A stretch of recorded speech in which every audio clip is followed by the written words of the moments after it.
This corn is sweeter than any other vegetable in your kitchen. But that sweetness is a mistake.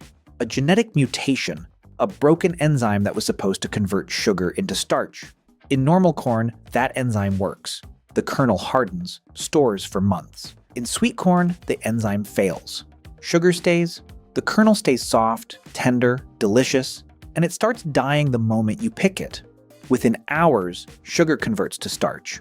The original varieties lost their sweetness before you could drive them home from the farm. Every can of sweet corn soup on the shelf exists because a factory won a race against chemistry.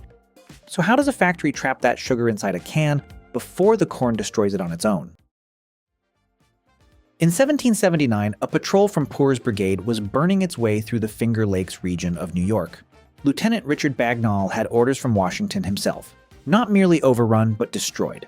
40 Iroquois villages leveled. 160,000 bushels of corn set on fire. But Bagnall picked something up before the flames took everything. Several ears of unusual corn, small, red-cobbed, soft kernels you could eat raw off the stalk. The Iroquois called it papoon, grown to feed children because it was sweet enough and tender enough to chew without grinding. Sweet corn entered American agriculture as a spoil of war. By 1800, settlers had bred out the red cob. Within a generation, it was growing across New England. But the Iroquois did not invent sweet corn. They found it, a spontaneous mutation in their flint corn, probably mid-1700s. And corn itself was already 9,000 years old, domesticated from teosinte, a wild grass in Mexico's Balsas River Valley. Teosinte ears were smaller than a pinky finger, 6 to 12 rock-hard kernels in stone-like shells. The genetic gap between that grass and modern corn comes down to roughly 5 genomic regions. 9 millennia of selection, controlled by a handful of genes. The Iroquois already knew the trade-off. This corn was sweeter than anything else in the field, and it started losing that sweetness the moment you picked it. That sugar countdown is the reason every step in the factory exists. Sweet corn is harvested at the milk stage, 18 to 24 days after pollination, when kernels release a milky white liquid if you press a thumbnail into them. That is peak sugar.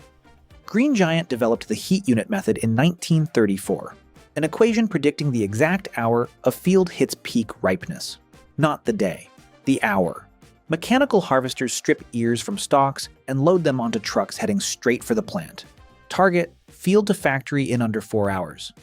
At the plant, rollers strip husks, air jets blast away silk. Workers and optical scanners pull ears with insect damage or underdeveloped tips. Then a bubble wash. Air forced through water lifts debris without bruising the soft kernels. Then the step that matters most, blanching. Ears submerged in water at 100 degrees for 3 to 4 minutes. The purpose is not cooking, it is stopping the clock. That broken enzyme still has residual activity after harvest. Blanching kills it. Sugar locks. That bright yellow you see when you open a can, that color was sealed during those 3 minutes. Before blanching, the corn was paler, almost white. Immediately after, ice water. Rapid cooling halts thermal energy before it softens kernels into mush. Here is where the mystery on the label gets solved. Whole kernel corn, blades cut at 3/4 depth, clean separation. Cream-style corn, blades cut at half depth, shallower. Then, a scraper drags across the naked cob, releasing the milky, starchy liquid trapped inside the immature kernels. That liquid is the cream, not dairy, pulped corn. The difference between whole kernel and cream style is one adjustment in blade depth and whether someone scraped the cob.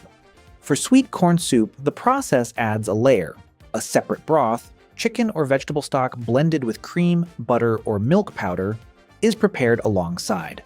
The corn mixture and the base combine in a homogenizer that breaks remaining particles into smooth, uniform consistency. Condensed versions extract water to reduce volume, the same principle a 24-year-old chemist named John Dorrance pioneered at Campbell's in 1897. Filled cans are sealed and loaded into retort machines, industrial autoclaves. Temperature, 121 degrees. Hold time, around 20 minutes for standard products. But soup requires longer cycles. The thicker the liquid, the slower heat reaches the center. The creaminess that makes the product appealing becomes the last engineering problem. Every batch is a race between killing botulinum spores at the core and not overcooking the corn at the edges. The factory won the race against time.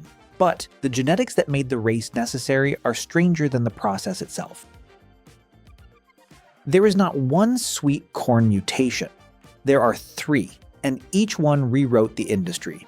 The first, SU1, is the original. The one Bagnall took from the Iroquois. 10 to 15% sugar. Had to be eaten within hours or the sweetness vanished. Canning was the first technology that could stop the clock. The second, SE, doubled the sugar and widened the harvest window. The third changed everything.